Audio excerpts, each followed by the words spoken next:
"Give me your card, or you'll never see your grandkids again," my daughter-in-law said. No one expected what I did next. Those words hit me like a ton of bricks, crushing everything I thought I knew about family love. Today, I'm going to tell you something I never thought I'd share. And if you, for a second, feel like this sounds familiar, I just ask that you leave a like and subscribe. It'll help me to keep getting this off my chest. My name is Carol Hope Miller. I'm 72 years old, and for 4 decades, I worked as an accountant for a major textile manufacturer in downtown Chicago.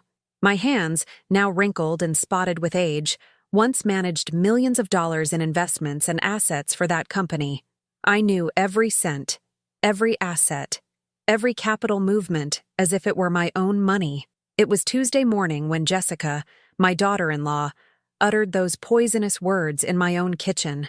I was standing at the sink, in my blue felt slippers that Robert had given me on our last anniversary, washing the breakfast dishes she herself had devoured with a voracious appetite. The aroma of freshly brewed coffee still hung in the air, mixing with the cheap perfume she wore way too much of. Her voice didn't tremble. She showed no shame. There was no timid apology or compassionate explanation, just the calculated coldness of someone who had planned every word, every gesture, every moment to maximize the impact of her emotional blackmail. "What did you say?"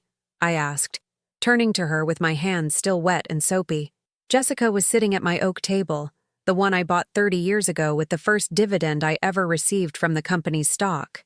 Her long, blood-red nails tapped impatiently on the wood, as if she were bored of having to explain something so obvious. "Don't make me repeat myself, Carol. You know exactly what I said." Her tone was the same one she'd used to ask a waiter for salt. Casual, direct, emotionless. "But Jessica, that card is connected to my retirement account, my life savings, the money I saved dollar by dollar for 40 years. And what do you need it for?" She interrupted with a smile that didn't reach her eyes. "Are you going to buy a yacht? Invest in Bitcoin? Or maybe you're planning a trip around Europe?" She laughed at her own cruel joke, as if the idea of a woman my age having dreams or plans was the most ridiculous thing in the world. "It's my emergency fund, in case I get sick, in case I need special care." Carol, let's be realistic. At your age, what emergency could you have that we can't handle? Besides, when that time comes, you know it'll be our duty to take care of you, right? The way she said the word duty made me understand that for her, taking care of me would be a burden, not an act of love. Just then, I heard my grandchildren's voices from the living room.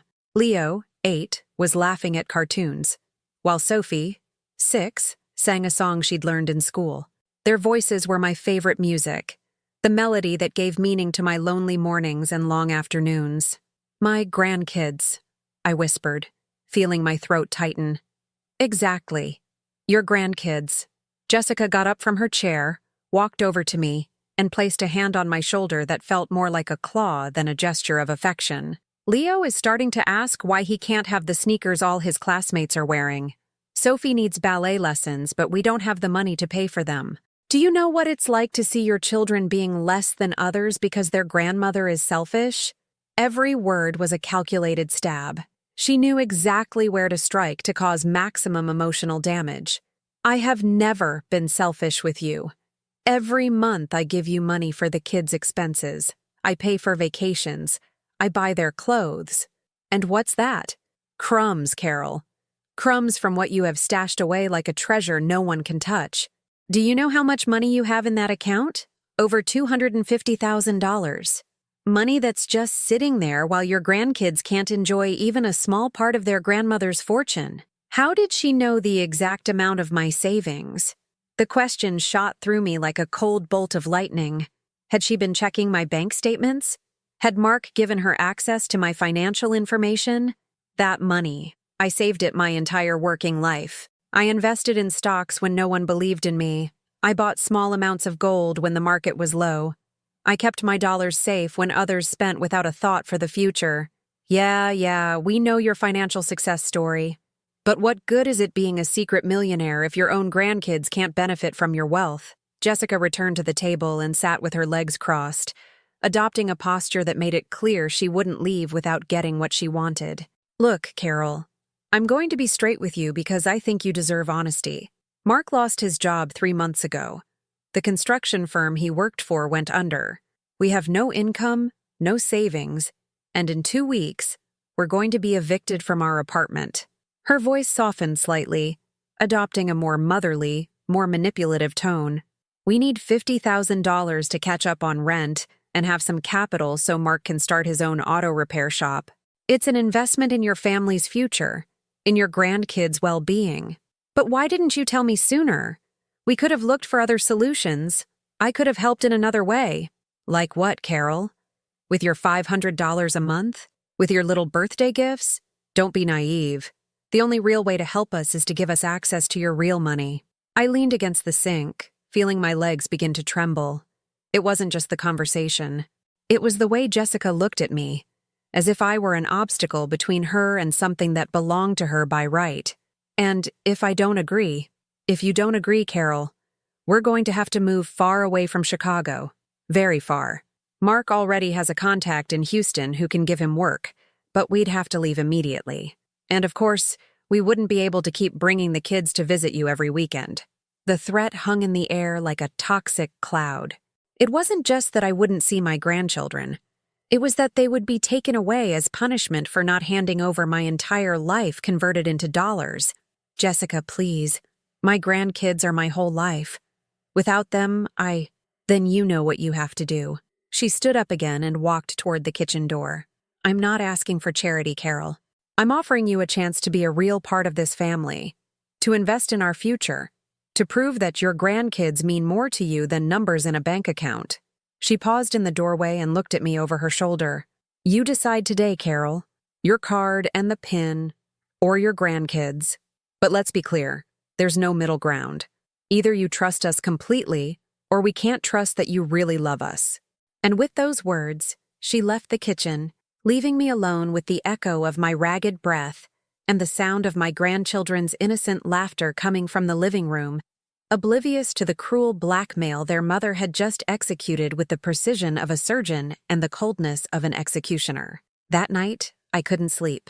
I sat in my green velvet armchair, the one Robert bought me when we moved into this apartment 30 years ago, remembering every dollar I had saved, every cent I had invested with the sweat of my brow and the wisdom of someone who knows the true value of money. 40 years working as an accountant at Sterling Textiles, 40 years getting up at 6 in the morning, taking the L. Brown line to the Loop, carrying ledgers that weighed more than my current purse, 40 years managing others' investments, learning about the stock market, mutual funds, Bitcoin when almost no one knew what it was, gold, currencies, until I finally had the confidence to manage my own wealth.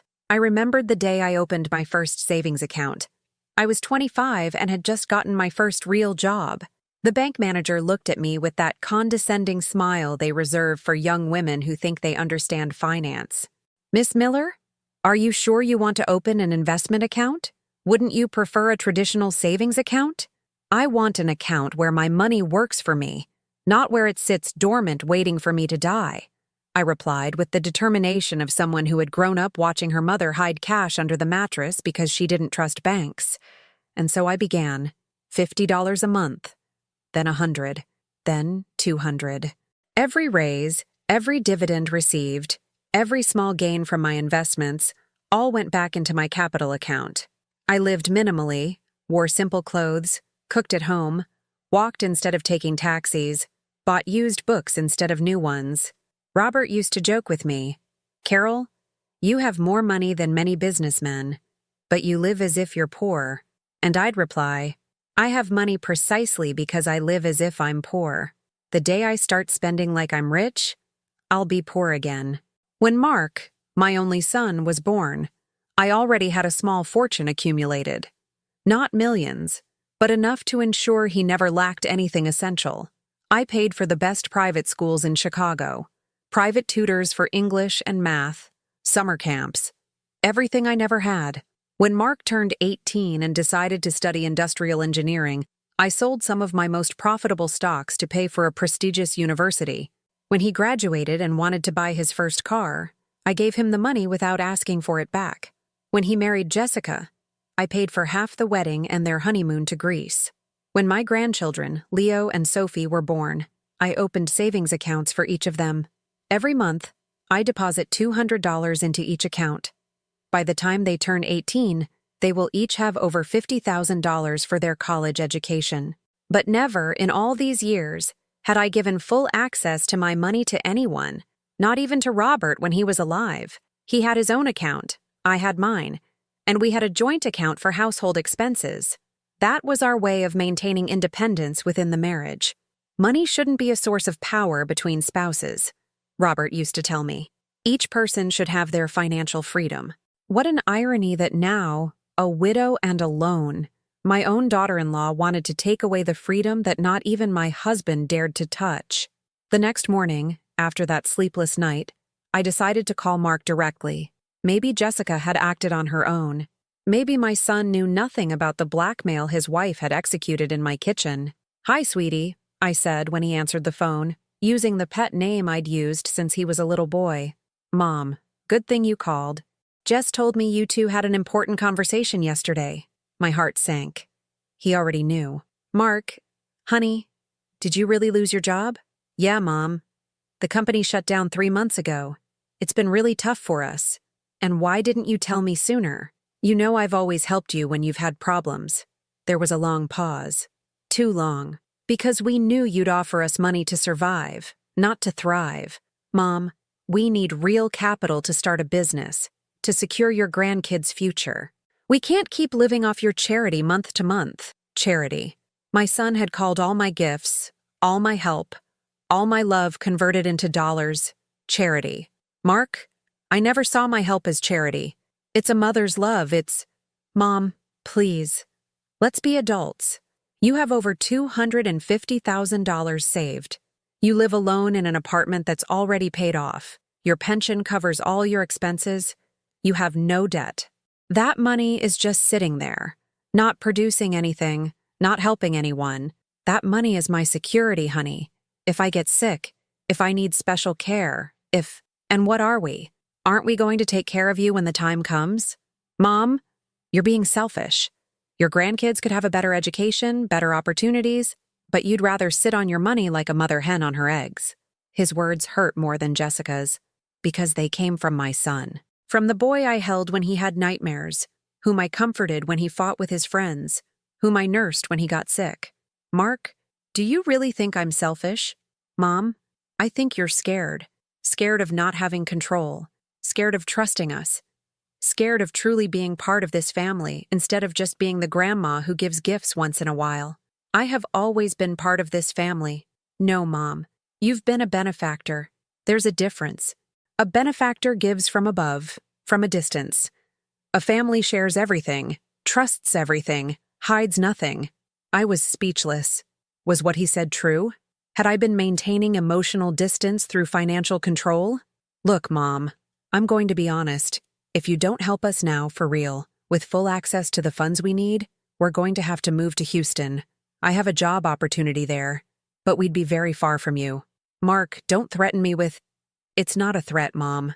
It's reality. What do you prefer? To keep your money in the bank earning miserable interest, or to invest in your family's future and continue to watch your grandkids grow up every weekend?" When I hung up, I realized I had been crying without noticing.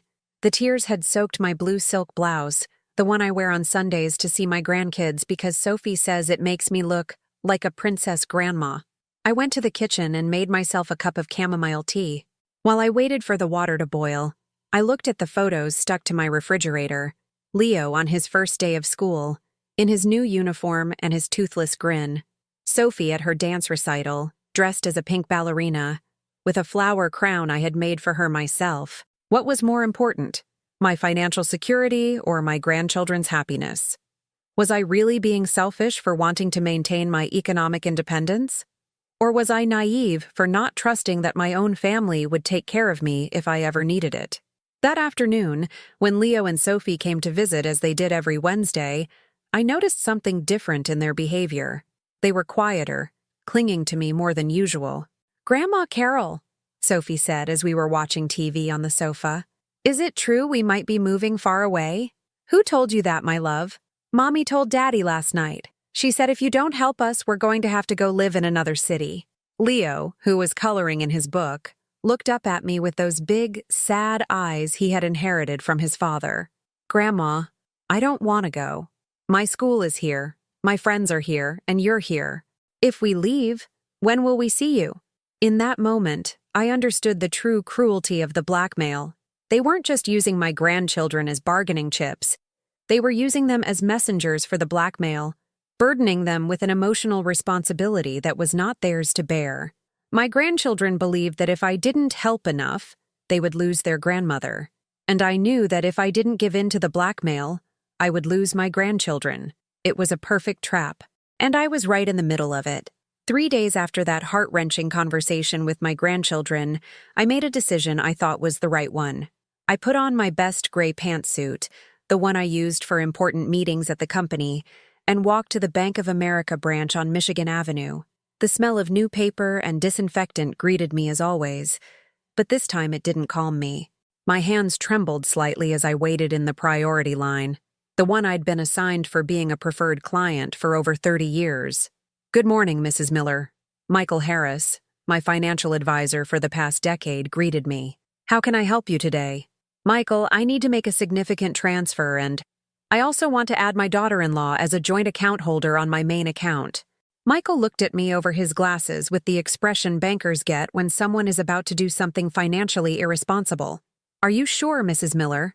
Adding a joint account holder means that person will have full access to your funds. She can withdraw money, make transfers, even close the account without your authorization. I know, Michael. It's for my family. My son is going through a difficult time. Michael picked up a pen and began to tap it nervously on his desk. Mrs. Miller, in my 20 years working at this bank, I've seen many complicated families. May I suggest you consider other options? We could do a direct transfer, create a joint account with limits, establish a trust. No, Michael. I want Jessica to have full access. She's my daughter-in-law, the mother of my grandchildren. As I signed the papers, I felt a strange mix of relief and terror. Relief, because I had finally made a decision. Terror, because I knew I had just handed over not only my money, but my complete independence. That same afternoon, I called Mark to give him the news. Mom, you're incredible. I knew you'd understand in the end. Jess is going to be so happy. I just want you to be happy, sweetie. And for my grandkids to have everything they need. They will, Mom. I promise you. But promises, I soon discovered, are like soap bubbles. Beautiful while they last, but destined to burst. The first alarm bell rang 2 days later. I was checking my account online when I saw a transfer I didn't recognize. $15,000 sent to an account I had never seen before. I called the bank immediately. Good morning, Mrs. Miller. Yes, I can confirm the transfer. It was authorized by Mrs. Jessica Miller as a joint account holder. But shouldn't she have to consult me as well? I'm afraid not, ma'am. When there are two joint holders with full access, either one can perform transactions without consulting the other. I hung up the phone with sweaty palms. $15,000. What could she have needed it for so urgently that she couldn't ask me? I called Mark. Oh yeah, Mom. Jess took that money out to pay off the most urgent debts. Isn't that great? It's great that you're paying your debts. But I would have liked a heads up. Mom, didn't we agree we were going to be a real family? Families don't ask for permission to use the family money. Family money. My money had become family money without me realizing the exact moment I had lost the right to have a say in it. 3 days later, another transfer. $8,000. A week later, $12,000. Every time I called to ask, I received the same cold response from Mark. It's for the business, Mom. If we want it to work, we need an initial investment. But what kind of business needs so much capital so quickly? A serious business, Mom. Don't worry about the financial details. You've never run your own business. I had never run my own business. The words stabbed me in the chest like pins. 40 years managing the finances of a textile company, 40 years of success in my own investments, 40 years building a solid nest egg, and my son was telling me I didn't understand business. That Friday, when I went to do my weekly shopping at Jewel Osco, my card was declined. I'm sorry, ma'am, but your card has insufficient funds, the cashier told me with an awkward smile. Insufficient funds. I, who had over $250,000 in my account the week before, didn't have enough funds to buy fish and vegetables. I rushed to the bank, my heart pounding so hard I thought it would burst out of my chest. Michael, I need to see my account statement immediately. Michael printed the document with a somber expression. His eyes avoided mine as he handed me the papers. My account had a balance of $800. In 3 weeks, Jessica had withdrawn over $240,000 of my life savings. Michael, this has to be a mistake. I'm afraid not, Mrs. Miller. All transactions are duly authorized by the joint account holder. The letters on the statement blurred before my eyes. I felt my legs go weak. The air grew thick and the world tilted dangerously to one side. Are you all right, Mrs. Miller? No, I don't understand. Where is my money? Michael helped me to a chair and offered me a glass of water. Ma'am, I strongly recommend you speak with the other account holder. And also, he hesitated, I also recommend you consider removing her access if you do not agree with these transactions. That night, when I got home with my remaining $800, I sat in my green velvet armchair and cried like I hadn't cried since Robert's death. I wasn't just crying for the money. I was crying for the betrayal, for the naivety, for believing that giving without limits was the same as loving without limits. I was crying because I had worked for 40 years to build something solid, and in 3 weeks my own family had destroyed it without a shred of remorse. But most of all, I cried because I realized I had been a fool. An old fool who had mistaken emotional blackmail for family love. At 11 o'clock, my phone rang. Hi, Mom. How are you? It was Mark, with that falsely cheerful voice kids use when they've broken something and hope no one will notice. Mark, I need you to explain where my money is. Mom, your money is invested in our future, in your grandkids' future. What kind of investment, Mark? We've set up the auto repair shop. We've already bought all the tools, rented the space, paid the first 6 months' rent. It's a safe investment, Mom. And why wasn't I consulted before you took my savings of 40 years? Because we knew you'd put up roadblocks. You'd want to control every dollar, every decision. You can't work like that in a family, Mom. Control. Roadblocks. The words echoed in my head like funeral bells.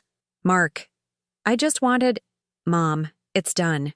The money is invested in real assets, in a business that's going to yield returns.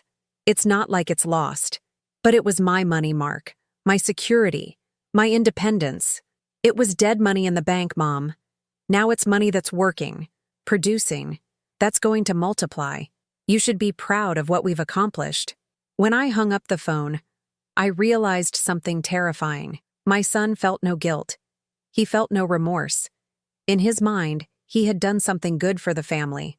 And I, according to him, should be grateful. That night, for the first time in 72 years of life, I knew what it meant to feel completely alone in the world. But I also knew something else. I knew that something had died inside me that night, and I knew that something new was beginning to be born. The following Monday dawned gray and cold, as if the Chicago sky had conspired with my mood. I woke up in my armchair, where I had spent the whole night because I didn't have the strength to get up and walk to my bed. My neck ached, my back protested, but none of it compared to the pain I felt in my chest with every breath. With my remaining $800, I went to the cheapest supermarket in the neighborhood. I could no longer afford the Jewel Osco where I had shopped for decades. Now I had to look for sales, compare prices, buy generic brands. At 72, I was back to living like I was 25 and just starting out. As I walked the aisles with my half-empty cart, calculating every dollar I spent, I heard a familiar voice behind me. Carol? Carol Miller. I turned and saw Teresa Vance, my old colleague from Sterling Textiles. We hadn't seen each other in 5 years since my retirement. Teresa, what a surprise to see you here, I said, trying to hide my embarrassment at shopping in the cheapest grocery store in the neighborhood. Carol, you look different. Are you okay? Teresa had always been direct. At the office, she was the only one who dared to question management's decisions when she didn't agree with them. I'm fine. Just tightening my budget. Teresa looked at my cart filled with generic products and then at hers. full of brand names and fresh produce. "Carol, can I buy you a coffee? It's been too long." Half an hour later, we were sitting in a small cafe near the supermarket. Teresa had insisted on paying, and although I was embarrassed, I didn't have enough money to refuse her generosity. "Carol, tell me the truth. What's going on? I've known you for 30 years and I've never seen you like this." I don't know why. Maybe because it had been weeks since I'd spoken to anyone outside my family. Maybe because Teresa had witnessed my professional success for decades. But I started to tell her everything. I told her about Jessica's blackmail, the threat of taking my grandkids away, my decision to grant access to my account, and how they had drained my savings in 3 weeks.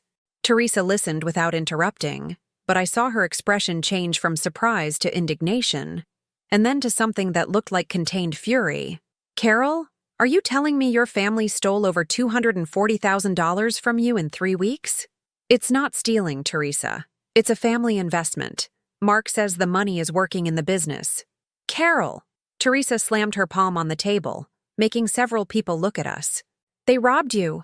They used emotional blackmail to access your money and then took it without your consent." "But I signed the papers." "You signed under duress. They threatened to take your grandchildren away from you." Her words resonated in my head like hammer blows. For the first time in weeks, someone was validating what I felt but hadn't dared to think. "Teresa, they're my family." "No, Carol.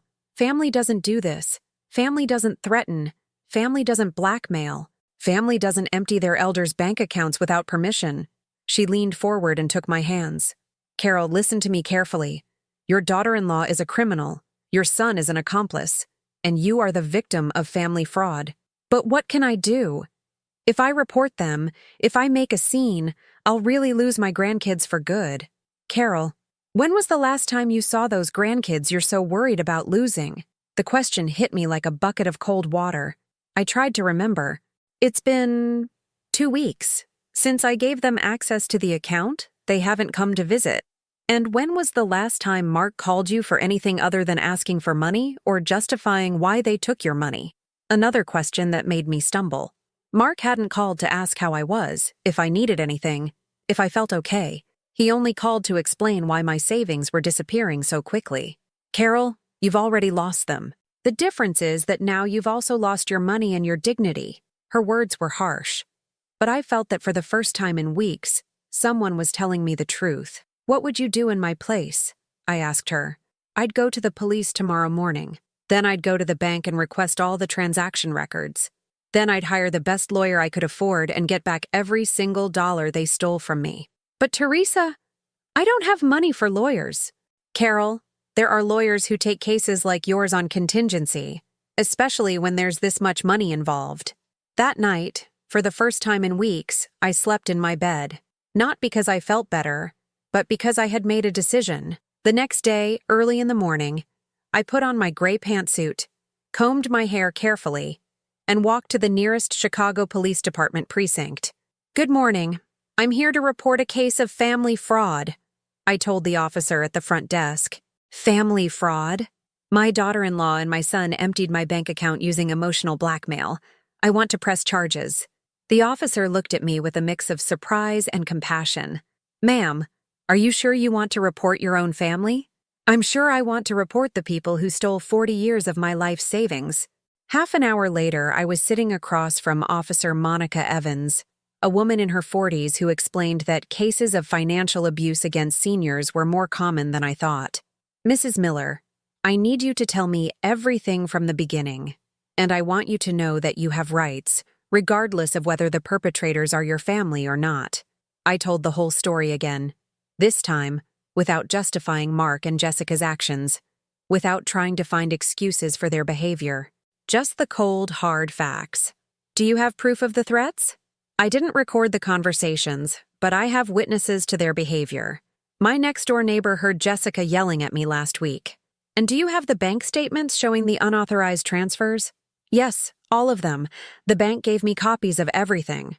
Officer Evans wrote for 20 minutes, asking specific questions about dates, amounts, and circumstances. "Mrs. Miller, based on what you've told me, this constitutes a clear case of coercion, threats, and misappropriation of funds. We are going to open a formal investigation. What does that mean? It means we will summon your son and daughter-in-law to come in and explain what they did with your money. And it means you have the right to recover your funds. And what if they say I gave them permission? Ma'am, giving permission under threat is not permission. It's coercion, and that's a crime. When I left the police station 3 hours later, I felt something I hadn't felt in weeks. Hope. It wasn't the hope of getting my family back. That hope was dead and gone. It was the hope of getting my dignity back. That afternoon, when I got home, I found Mark waiting for me at the door of my building. Mom, we need to talk. Hello, Mark. How did you know I'd be here? Teresa Vance called Jessica. She told her you were doing something crazy, that you were thinking of reporting us. Mom, please, tell me it's not true. His voice sounded genuinely worried, but it no longer moved me. I had learned to distinguish between real concern and fear of consequences. I already did it, Mark. I filed a formal complaint at the station this morning. He went pale as if I had slapped him. Mom, how could you do that? We're your family. Exactly, Mark. You were my family, and my family robbed me. We didn't rob you. We invested your money in something productive, without asking me, without my consent, after threatening to take my grandchildren away from me. Mark ran his hands through his hair, a gesture he'd had since he was a boy when he was nervous. Mom, you can drop the charges. We can sort this out as a family. We'll pay you back slowly with interest. When, Mark? In 5 years? In 10? When I'm dead? Mom, don't say that. Mark, I'm 72 years old. I don't have time to wait for you to decide to return what you stole from me. We didn't steal it, he shouted, losing his composure for the first time. That money was just sitting there doing nothing. At least now it's working. And that's when I fully understood who my son really was. He wasn't the boy I had raised.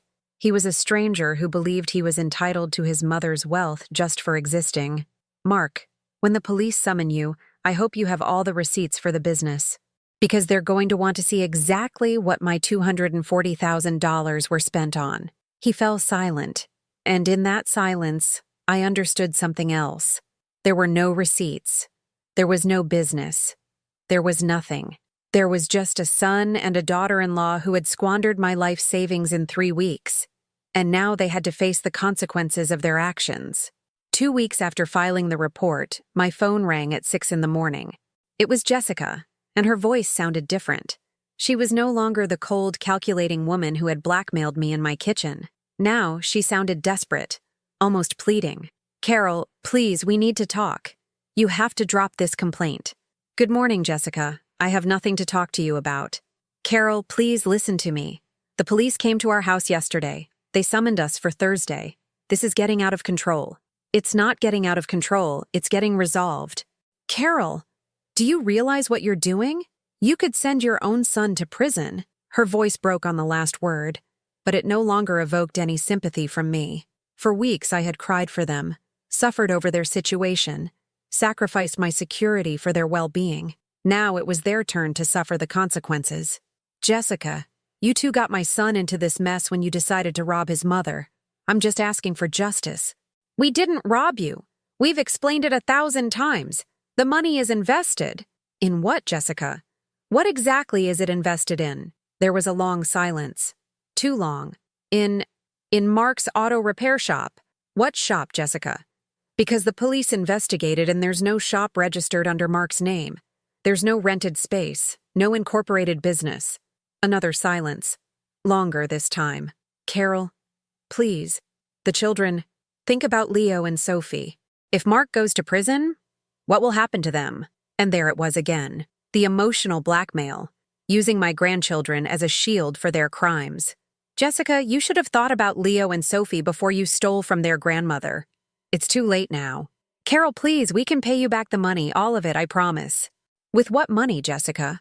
If you don't have jobs, if you don't have a business, how are you going to pay me back $240,000? We can sell Mark's car. We can take out a loan. You can face the consequences of your actions, like responsible adults. I hung up the phone and sat in my kitchen, drinking my morning coffee. For the first time in months, the coffee tasted good. It didn't have the bitter taste of worry or the thick texture of anguish. Half an hour later, my phone rang again. This time it was a number I didn't recognize. Hello? Mrs. Carol Miller? Yes, this is she. This is attorney Julian Mendez. Your daughter-in-law Jessica asked me to call you to see if we can reach an out-of-court settlement. A settlement? Yes, ma'am. I understand there's a family misunderstanding about some bank transactions. There's no misunderstanding, Mr. Mendez. There's a theft. And there's a formal police report. Mrs. Miller, I understand your frustration, but perhaps we can resolve this without going to court. My client is willing to return your money in monthly installments. Over how long? Well, for such a significant amount, we could structure a payment plan over 15 years with fair interest. I laughed, a dry, humorless laugh. Mr. Mendez, I am 72 years old. In 15 years, I'll be dead. Your client knows that perfectly well. Ma'am, I understand, but you don't understand anything, Mr. Mendez. Your client emotionally blackmailed me, threatened to take my grandchildren away from me, and then emptied my bank account in 3 weeks. That is not a misunderstanding. It is a crime. Mrs. Miller, if this goes to trial, it will be very painful for your entire family. My family has already caused me all the pain I could possibly endure. A trial cannot be worse than what they've already done to me. I hung up, feeling stronger than I had in months. The next day, Officer Evans called to inform me that Mark and Jessica had attended their appointment at the station. And what did they say? Mrs. Miller, their stories were inconsistent. Your son insisted that you had voluntarily given them the money to invest in a business. Your daughter-in-law said the same, but when we asked for documentation of the supposed business, they couldn't provide anything. Nothing, ma'am. No business registration, no lease agreements, no invoices for tools or equipment.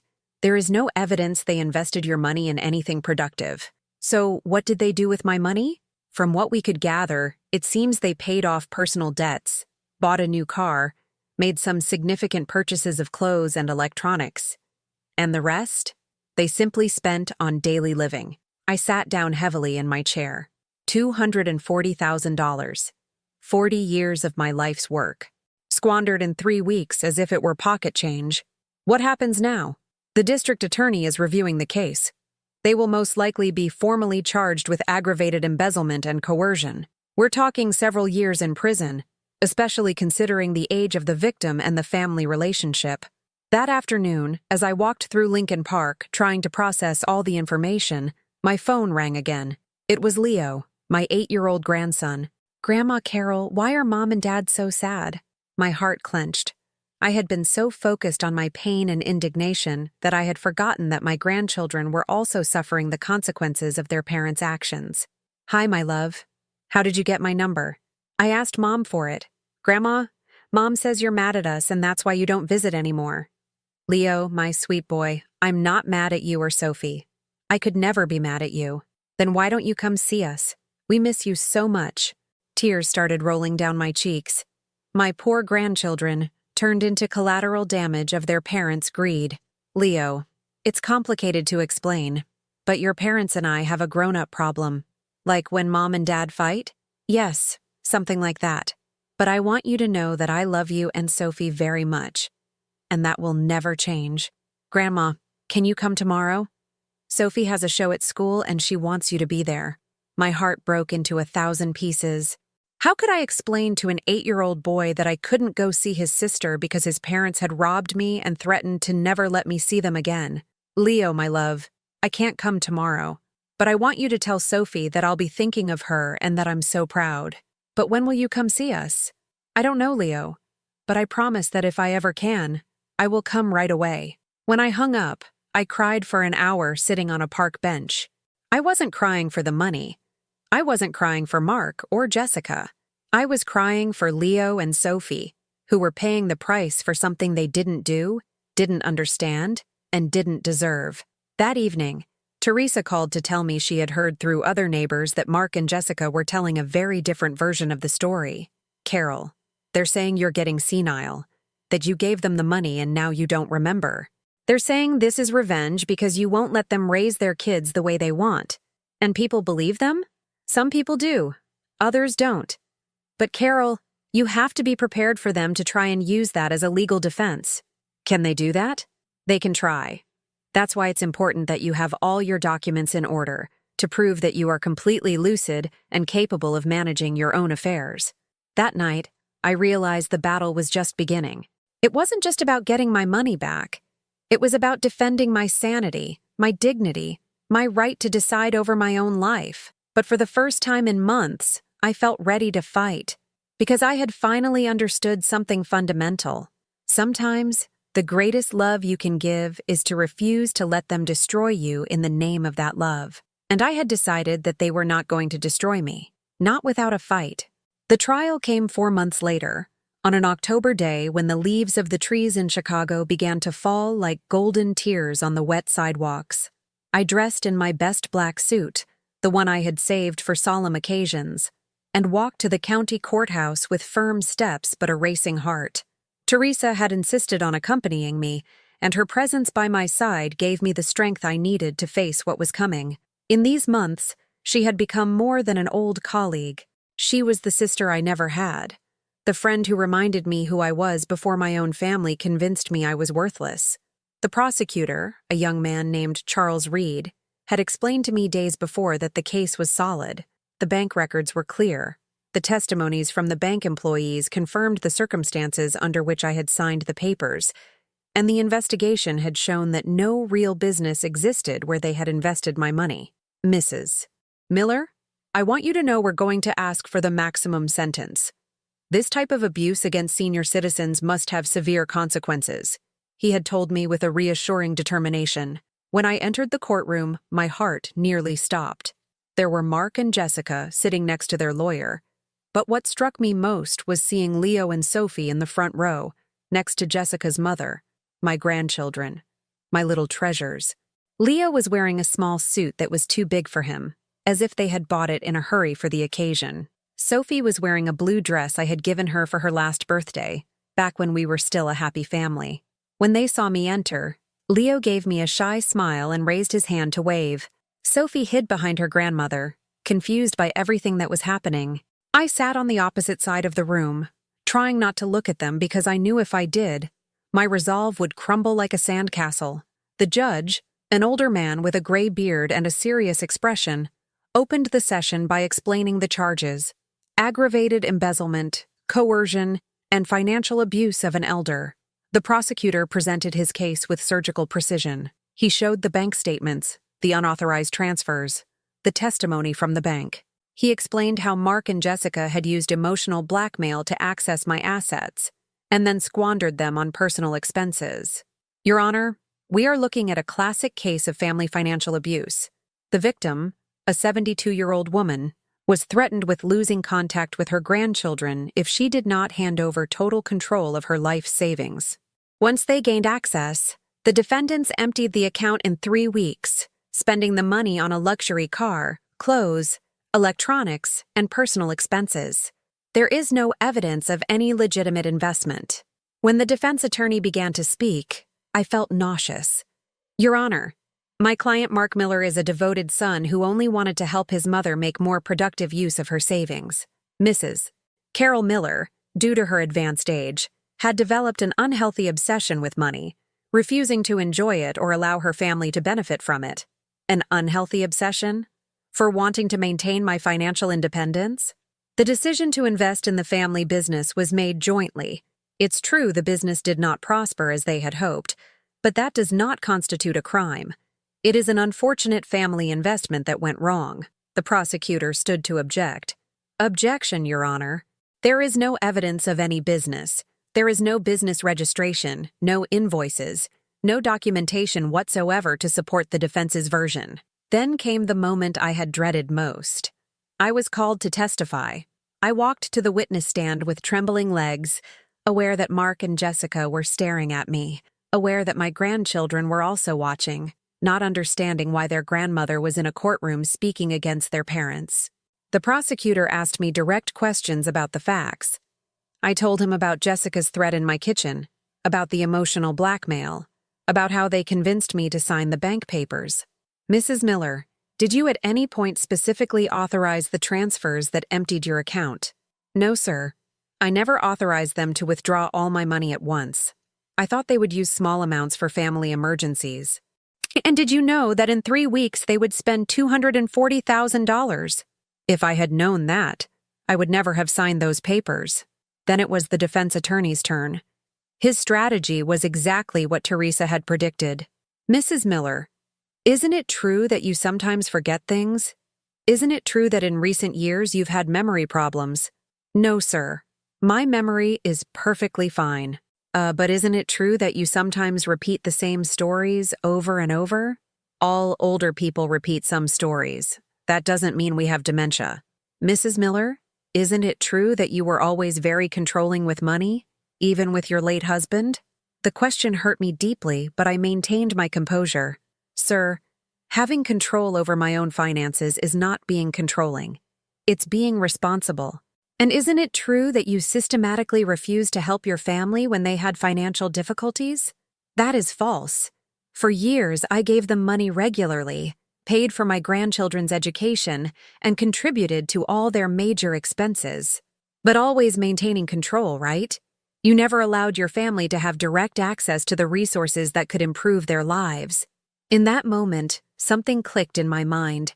I understood what was happening. They weren't just defending Mark and Jessica. They were attacking my right to have financial autonomy simply because I was an older woman. Counselor, I said, my voice firmer than it had been in months. The money I saved over 40 years of work was mine. It was not family money. It was not an early inheritance. It was my wealth, earned with my labor, and I had the right to decide how to use it. But ma'am, I'm not finished.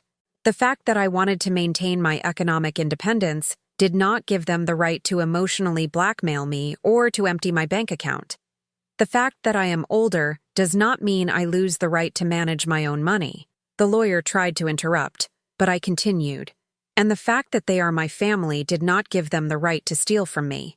If anything, being my family should have motivated them to protect me, not to take advantage of me. When I finished speaking, the silence in the room was absolute. Even Leo and Sophie were looking at me with wide eyes, as if seeing their grandmother for the first time. Then Mark testified. His version was that I had insisted on investing the money in his business, that it had been my idea to help them thrive, that he had acted in good faith. Your Honor, my mother was always very generous with us. When she told us she wanted to invest in our future, we thought she had finally decided to be an active part of the family, instead of just giving occasional handouts. Handouts. My son had called my financial help for decades handouts. When Jessica testified, her strategy was to play the victim. Your Honor, I love my mother-in-law. I always respected her. When she proposed the investment to us, I thought it was a wonderful opportunity for our children to have a better future. And the threats about the grandchildren? The prosecutor asked. I never threatened anyone. I simply explained that if we couldn't solve our financial problems, we would have to move far away from Chicago. That wasn't a threat. It was an economic reality. Lies. All lies. Told with the naturalness of someone who has rehearsed the version many times. But there was something they didn't expect. The prosecutor presented an audio recording. Your Honor, this recording was legally obtained by Mrs. Miller's neighbor who overheard an argument in the building's hallway the week after the bank transfers. On the recording, Jessica's voice could be heard clearly, yelling at me. Carol, that money was to secure your grandkids' future. If you don't cooperate more, I swear you'll never see them again. We can move out tomorrow and there's nothing you can do about it. To stop it. And my trembling voice replying, Jessica, please. I just want to know what you spent my money on what we needed to spend it on. You don't need to know every detail. Trust us or lose your grandkids forever. The silence that followed the recording was deafening. Mark and Jessica looked pale. Their lawyer seemed to have run out of arguments. And I, for the first time in months, felt like I had gotten my voice back. The judge deliberated for 2 hours that felt like 2 eternities. While I waited for the verdict in the courthouse hallway, I tried not to look where Mark, Jessica, and my grandchildren were. But it was impossible to ignore Sophie's muffled sobs. She didn't understand why everyone seemed so sad and nervous. Teresa grabbed my hand and squeezed it tight. Carol, whatever happens, you've done the right thing. You've gotten your dignity back. But at what cost, Teresa? Look at those children. They're going to grow up believing their grandmother put their parents in prison. They're going to grow up knowing their grandmother stood up for herself when she was hurt. That's a valuable lesson, Carol. When they called us back into the courtroom, my heart was pounding so hard I thought everyone could hear it. The judge cleared his throat and began to speak in that solemn voice used for life-changing moments. After reviewing all the evidence presented, this court finds Mark Miller and Jessica Miller guilty of aggravated embezzlement and coercion of an elder. I heard a choked cry. It was Jessica's mother. The evidence clearly shows that the defendants used emotional blackmail to gain access to the victim's funds and subsequently spent said funds for personal benefit without explicit authorization to do so. Mark had stood up as if to protest, but his lawyer pulled him back down by the arm. The recording presented by the prosecution unequivocally demonstrates that psychological coercion was used against the victim, using the emotional bond with her grandchildren as a weapon of pressure. The judge looked directly at me as he continued. This court recognizes the value and dignity of senior citizens to maintain autonomy over their financial decisions. Age does not diminish the fundamental right to economic self-determination. Therefore, I sentence Mark Miller to 3 years in prison and full restitution of the $240,000 plus interest. I sentence Jessica Miller, as the architect of the blackmail, to 2.5 years in prison and joint liability for the restitution. The world stopped for a moment. I had won. After months of humiliation, of feeling like a foolish old woman who had lost her mind, a court had validated my side of the story. But then I heard something that broke my soul. Leo crying and screaming, "Dad! Dad!" as he tried to run towards Mark. The reality of the moment hit me like an avalanche. I had won legally, but I had lost my family forever. My grandchildren would see me for the rest of their lives as the grandmother who destroyed their home. I walked out of the courthouse without looking back, but the sound of my grandchildren crying followed me into the street. That night, alone in my apartment, I sat in my green velvet armchair and wept. I wasn't crying with joy for having won the trial. I was crying with sadness for everything I had lost in the process. The next day, Teresa came to visit with a bottle of champagne. "Carol, we should celebrate. You've made history. This case is going to set a precedent for other cases of financial abuse against seniors. I don't feel like celebrating, Teresa. Because of the kids? Because of everything. For getting to this point. For having to sue my own son to get my dignity back." Teresa sat beside me and poured me a glass of champagne. "Carol, can I tell you something I never told you?" "Of course. When we worked together, I always admired you. Not just for your professional competence, but for your integrity. You were the only person in that office who never compromised her principles for convenience. I don't feel very principled right now." "Are you kidding? Carol, you've just proven that integrity is non-negotiable, not even for family love." Her words comforted me a little, but the pain for my grandchildren was still like an open wound in my chest. A week later, I received an unexpected call. It was a social worker from the court. "Mrs. Miller, this is Ellen Wallace from the Department of Social Services. I was asked to contact you because there's a situation with your grandchildren." My heart sped up. "What kind of situation?" "Well, with their parents in prison, the children are temporarily in the care of their maternal grandmother, but she is 75 and has health problems. She is looking for long-term care alternatives." "And what does that have to do with me?" "Mrs. Miller, you are the paternal grandmother. Legally, you have the right to petition for custody of the minors if you feel you can provide them with a stable home." The possibility hit me like a lightning bolt. My grandchildren living with me? After everything that had happened? But don't they hate me? After the trial? After seeing their parents taken away by the police? "Mrs. Miller, the children are confused and hurt, but according to the psychological reports, Leo has specifically asked several times if he can see you. He says you're the only person who has always made him feel safe." That night, I couldn't sleep. Was I prepared to raise 2 children at 72? Did I have the physical and emotional energy to do it? Could I give them the stability they needed after all the trauma they had been through? But more importantly, could I live with myself if I didn't try? The next day, I called Ellen Wallace. "I want to petition for custody of my grandchildren."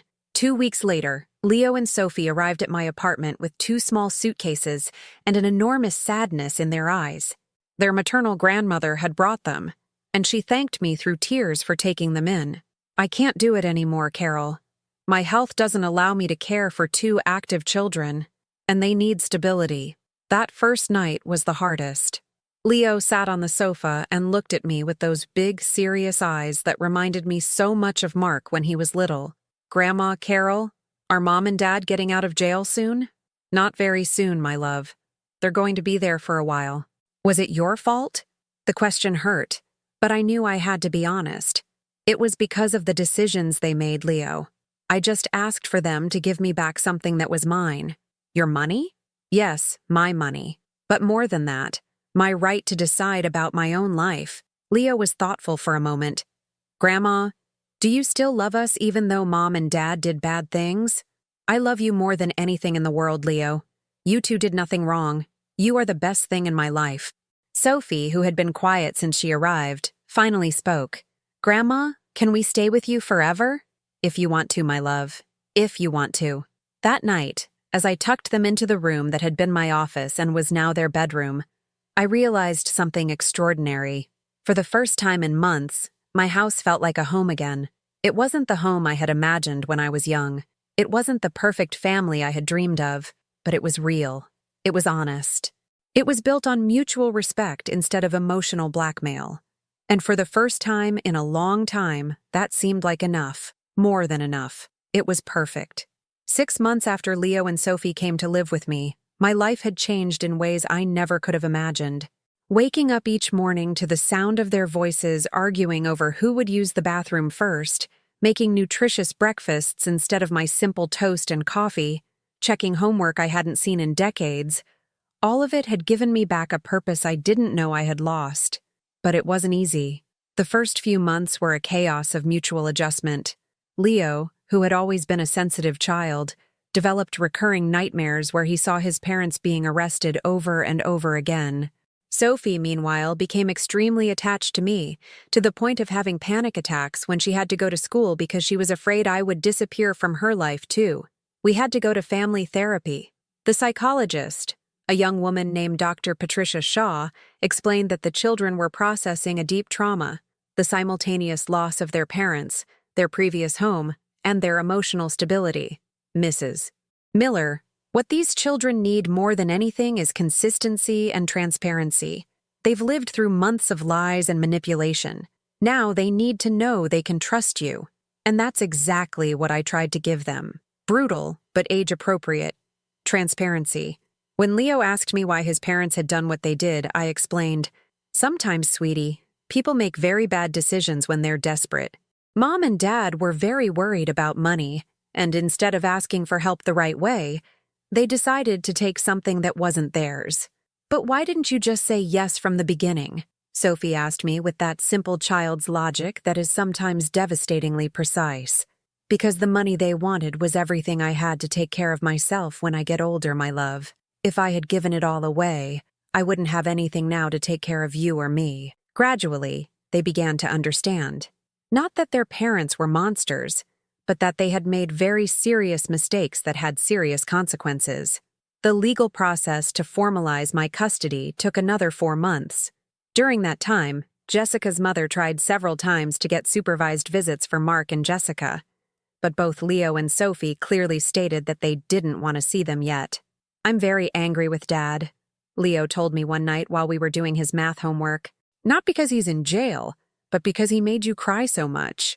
The capacity for understanding these children was astonishing.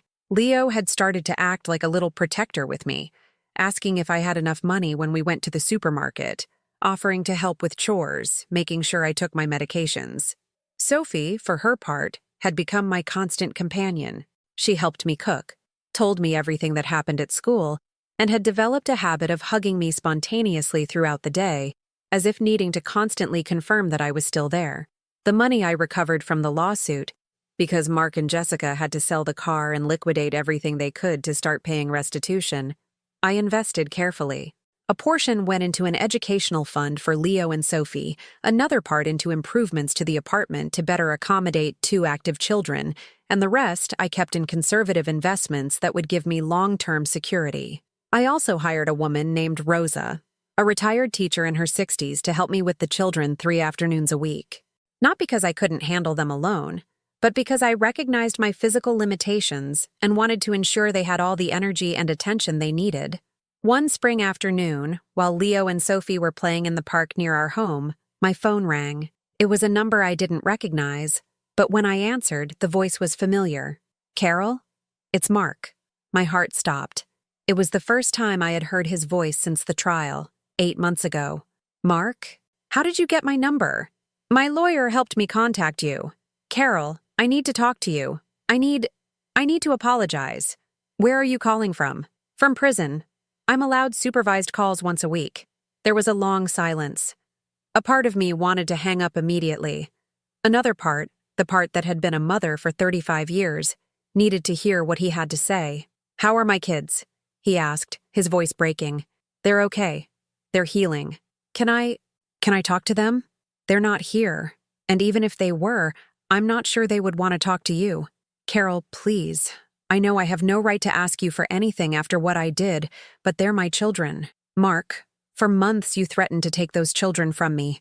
Now that I have them with me, do you really expect me to hand them over for a phone call when they haven't expressed any desire to talk to you? Do they hate me?" The question broke my heart because I could hear the genuine pain in his voice. "They don't hate you, Mark. They're confused and hurt. Leo asks about you sometimes, but he also tells me he's angry with you for hurting me." "Carol, I'm in therapy here. I've been working with a psychologist to understand why I did what I did." "And what have you understood?" "That I was so desperate to prove I was a good provider that I lost sight of what really mattered. That I let Jessica convince me that you were the obstacle to our prosperity, when in reality, you were the only person who had always supported us." His words sounded sincere, but I had heard many promises from Mark over the years. "And Jessica? Is she in therapy too?" "Jessica. She still blames you for everything. She says you exaggerated, that we were family and you should have understood our needs."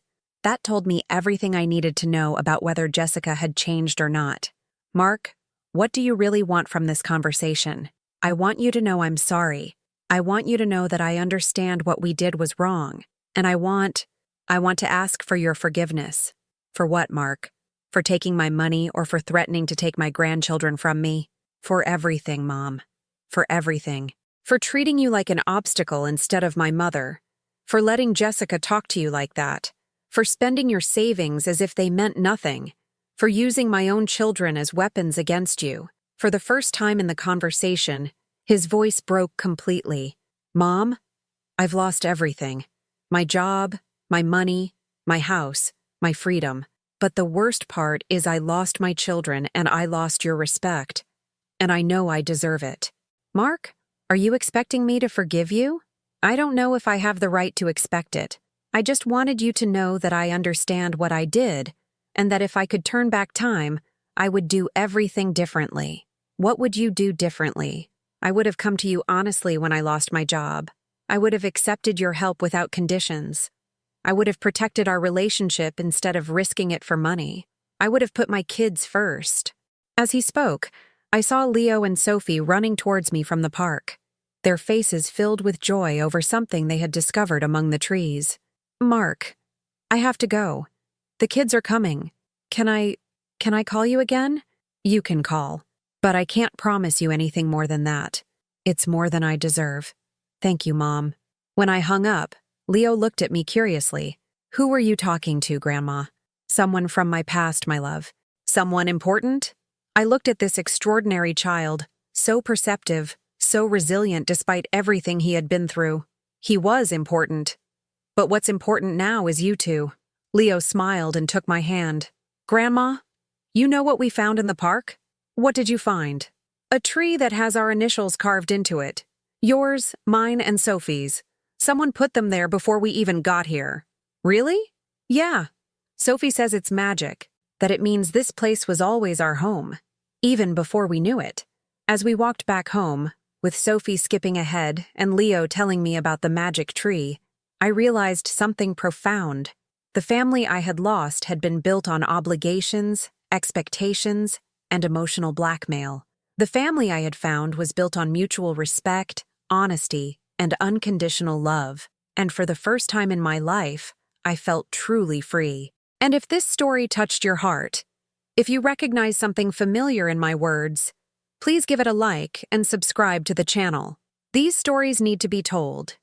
They need to reach those who need to hear them most, because we all deserve true love, genuine respect, and the freedom to live without fear.